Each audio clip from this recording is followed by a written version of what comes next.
Hello guys, welcome to day 5. ഇന്നും നമ്മൾ ഇന്നലത്തെ പോലെ തന്നെ വില്ലേജിലൊക്കെ കയറി അവരോട് സംസാരിക്കുകയൊക്കെയാണ് ചെയ്യണേ. പിന്നെ അവരുടെ സ്വീകരണമൊക്കെ നമ്മൾ കാണും. പിന്നെ നമ്മളിന്ന് പോകുന്നത് ഈ കാണുന്ന ബൊലേറോയിലും ട്രാവലറിലും പിന്നെ അവിടെ കാണുന്ന വണ്ടികളിലാണ് പോകുന്നത്. അപ്പോൾ നമുക്കിന്ന് നേരിട്ട് വീഡിയോയ്ക്ക് കിടക്കാം. ഇന്നത്തെ മിഷൻ പ്രവർത്തനത്തിന് മുൻപ് ഞങ്ങളൊരു കോൾ മൈനിങ് സന്ദർശിക്കാൻ പോയി. ഞങ്ങളാരും അത് കണ്ടിട്ടുണ്ടായിരുന്നില്ല.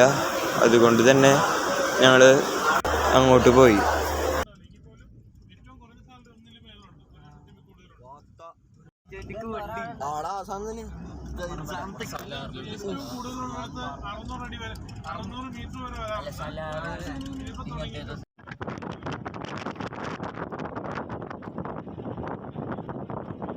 ഇവിടം വരെയാണ് നമുക്ക് പ്രവേശനമുള്ളൂ. പിന്നെ അടിക്ക് പോകണമെങ്കിൽ ഓഫീസേഴ്സിന് മാത്രമാണ് പറ്റുള്ളൂ.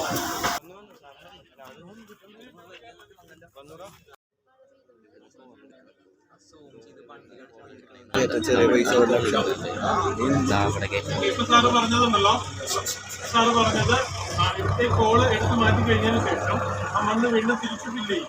അതുപോലെ ആ എടുത്തുകൊണ്ടിട്ടേക്കുന്നതിന് അപ്പുറത്ത് ഇവര് ഫോറസ്റ്റ് നാച്ചുറൽ ആയിട്ടുള്ളതല്ല, നമ്മൾ നട്ടുപിടിപ്പിക്കുന്ന ഫോറസ്റ്റോടെ അത് ചെയ്യുന്നത് എന്താണെന്ന് വെച്ചാൽ നമ്മളിപ്പം നേച്ചറിനെ ഡിസ്റ്റർബ് ചെയ്യുന്നുണ്ട്. അതായത് നമ്മളിത് പൊല്യൂഷൻ ഉണ്ടാക്കുന്നു. അപ്പം അത് മാനേജ് ചെയ്യാൻ വേണ്ടി ഇവര് ആർട്ടിഫിഷ്യൽ ആയിട്ട് ഫോറസ്റ്റ് ഉണ്ടാക്കും. അതാണ് നമ്മൾ വന്ന വഴിക്ക് ആ മലയുടെ മേലെ കൂടെ മരങ്ങൾ കണ്ടത്. അപ്പൊ അത് ഇവർ നട്ടുപിടിപ്പിച്ചത് തന്നെ ഉണ്ടായത്.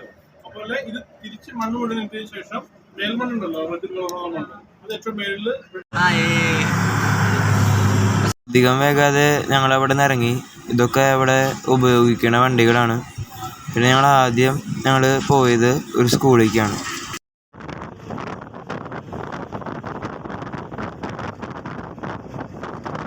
അവിടെ ഞങ്ങൾ ഭക്ഷണമൊക്കെ കഴിച്ച് പിള്ളേരുടെ കൂടെ കളിച്ച് പിന്നെ ഞങ്ങൾ ഒരു വില്ലേജിലേക്ക് പോയി.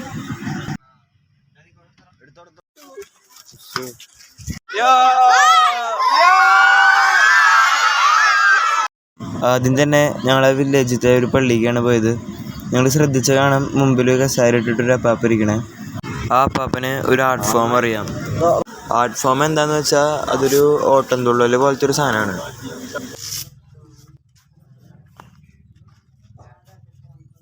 അപ്പോൾ ഞങ്ങൾ ആ പള്ളിയിൽ നിന്ന് ഇറങ്ങിയപ്പോൾ ആ പാപ്പൻ ഞങ്ങൾക്ക് സർപ്രൈസായിട്ട് ആർട്ട് ഫോമിലത്തെ ഒരു പാട്ട് പാടി തന്നു.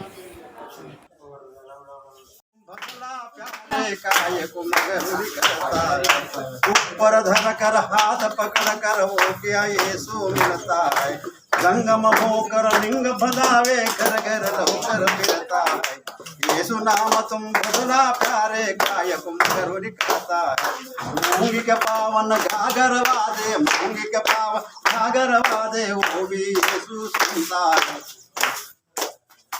ഞങ്ങൾ വില്ലേജ് വിസിറ്റ് ചെയ്തിരിക്കുമ്പോൾ നല്ലൊരു കാറ്റ് വീശുണ്ടായിരുന്നു. അവർ പറഞ്ഞത് മഴയ്ക്കുള്ളൊരു മുന്നോടിയാണെന്നാണ് പറഞ്ഞത്. ഞങ്ങൾ ഭയങ്കര പേടിച്ചിരിക്കുകയായിരുന്നു. പക്ഷെ അവരെ സംബന്ധിച്ച് അവരൊരു നോർമലായിട്ടൊക്കെ ആയിരുന്നു ഇരിക്കേണ്ടായിരുന്നത്.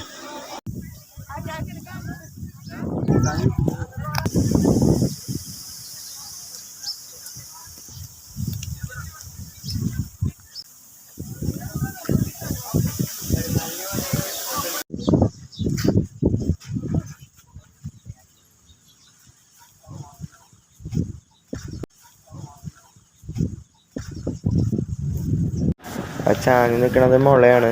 ആ മുള കാണുമ്പോൾ നിങ്ങൾക്ക് മനസ്സിലാക്കാം എന്തോരം ഇൻറ്റൻസിറ്റിയിലാണ് കാറ്റ് വീശണതെന്ന്.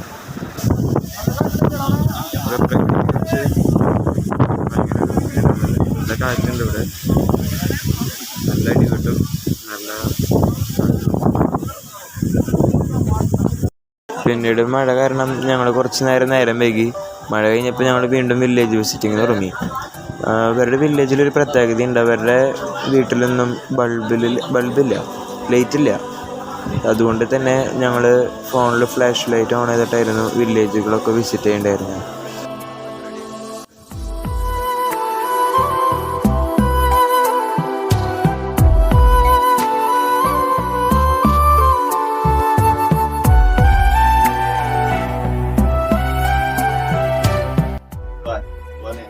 कहाँ है? പിന്നെ മറ്റേ ചിൽഡ്രൻ മക്കള്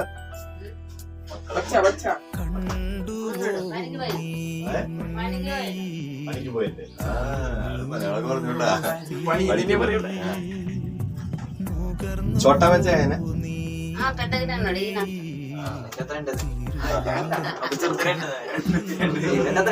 क्या काम करता है? मेसन.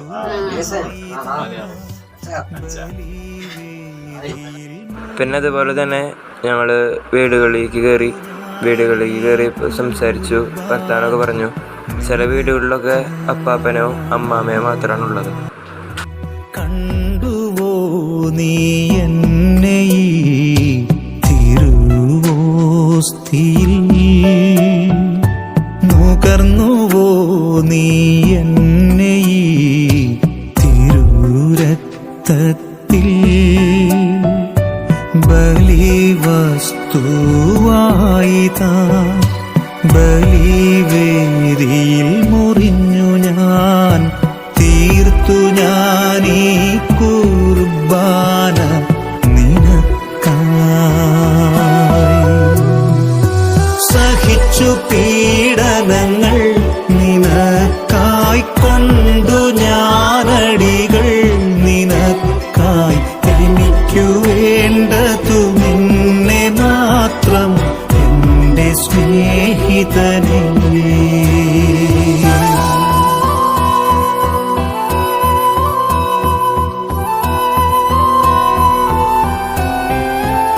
പിന്നെ ഈ വീട്ടിലേക്ക് കയറിയപ്പോൾ കണ്ടൊരു കാഴ്ച ഇതാണ്.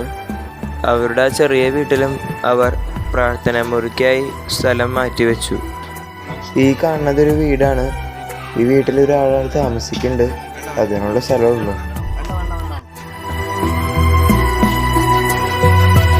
അപ്പമായി ഞാൻ വന്ന നേരം നിന്റെയുള്ളിൽ പാപമോ. പിന്നീട് ഞങ്ങൾ അങ്ങനെ കുറെ വീടുകളിലൊക്കെ പോയി. പക്ഷെ അവിടുത്തെ വീഡിയോ ഒന്നും എടുക്കാൻ ഞങ്ങൾക്ക് പറ്റിയില്ല.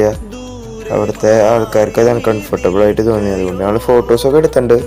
അതാണ് നിങ്ങൾ ഇപ്പോൾ കാണുന്നത്.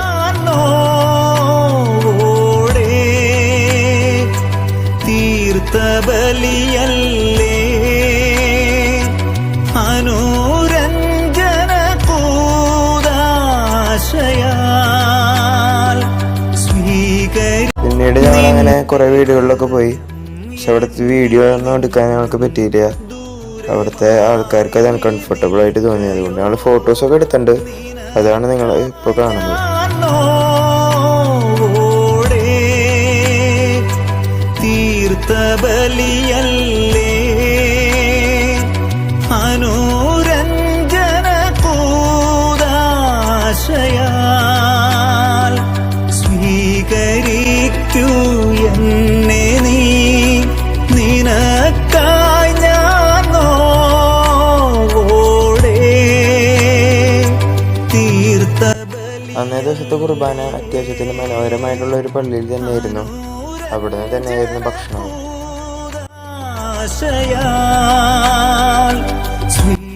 ഇതാണ് ഡേ 5. ഡേ 5 ഞങ്ങൾക്ക് കുറേ അനുഭവങ്ങളൊക്കെ ഉണ്ടായി. ആദ്യത്തെ ഒരെണ്ണം ഞാൻ നിങ്ങൾക്കിപ്പോൾ പങ്കുവയ്ക്കുകയാണ്. നിങ്ങൾ ഈ ഫോട്ടോയിൽ നോക്കുകയാണെങ്കിൽ ആബേലിൻ്റെ കയ്യിൽ ഒരു വൈദ്യനിങ്ങ ഇരിക്കുന്നത് കാണാം. അത് ആ വീട്ടുകാർ തന്നതാണ്. അവരുടെ കയ്യിൽ ഞങ്ങൾക്ക് തരാൻ വേറൊന്നുമില്ല, ആകെയുള്ളത് വൈദ്യനിങ്ങ മാത്രമാണ്. അങ്ങനെ പറഞ്ഞിട്ടാണ് അവർ ഞങ്ങൾക്ക് ഈ വൈദ്യനിങ്ങ തന്നത്.